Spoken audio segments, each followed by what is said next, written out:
അനിയത്തിയുടെ മുഖം ഇതുവരെ കണ്ടിട്ടില്ലെങ്കിലും ഏട്ടൻ അവൾക്ക് അഭിമുഖമായി ഇരുന്ന് പറഞ്ഞെഴുതിച്ച കഥ ദൃശ്യാവിഷ്കാരമായി.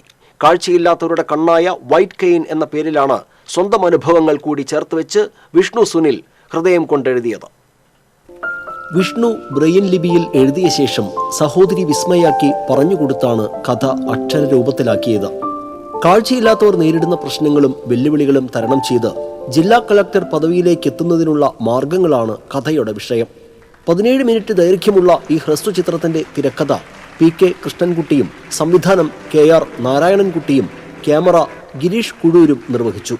വിഷ്ണുവിന്റെ സഹോദരിയും അച്ഛൻ സുനിലും അമ്മ ബിന്ദുവും അഭിനയിച്ചിട്ടുണ്ട്. എന്താ മോളെ?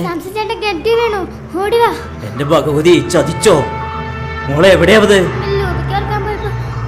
എന്താ മോളെ അവനെ ശ്രദ്ധിക്കാഞ്ഞേ? മോനെ സംസം, മോനെ പേടിക്കണ്ടാട്ടോ, രാമേട്ടനൂടെ ഉണ്ട്.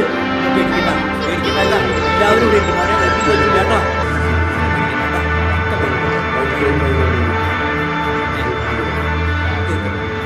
ഏട്ടന്റെ കൺമണി, വാത്സല്യ താരാട്ട് എന്നീ പേരുകളിൽ വിഷ്ണു സഹോദരിക്ക് വേണ്ടി സംഗീത ആൽബം ഒരുക്കിയിട്ടുണ്ട്.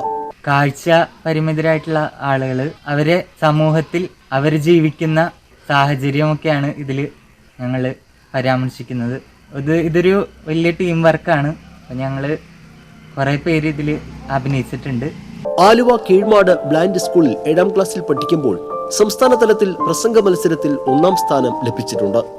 MA ചരിത്രം പാസ്സായ ശേഷം ഇരിങ്ങാലക്കുട SNTTIയിൽ TTC 1ാം വർഷ വിദ്യാർത്ഥിയായ വിഷ്ണു നെറ്റ് പരീക്ഷയ്ക്കുള്ള പരിശീലനത്തിലാണ്. സഹോദരി വിസ്മയ ഇരിങ്ങാലക്കുട ക്രൈസ്റ്റ് കോളേജിൽ 1ാം വർഷ ബിരുദ വിദ്യാർത്ഥിനിയാണ്. ജന്മനാ കാഴ്ചയില്ലാത്ത മഠത്തുംപടി ചെന്തുരുത്തി വീട്ടിൽ വിഷ്ണു പാട്ടെഴുത്ത്, ആലാപനം, മിമിക്രി, പ്രസംഗം, കീബോർഡ് എന്നിവയിൽ മികവ് പ്രകടിപ്പിച്ചതിന്റെ ആത്മവിശ്വാസത്തിലാണ് സ്വന്തം കഥയുടെ ദൃശ്യാവിഷ്കാരത്തിൽ അഭിനയത്തിലേക്കും കടന്നത്. TCV മാള.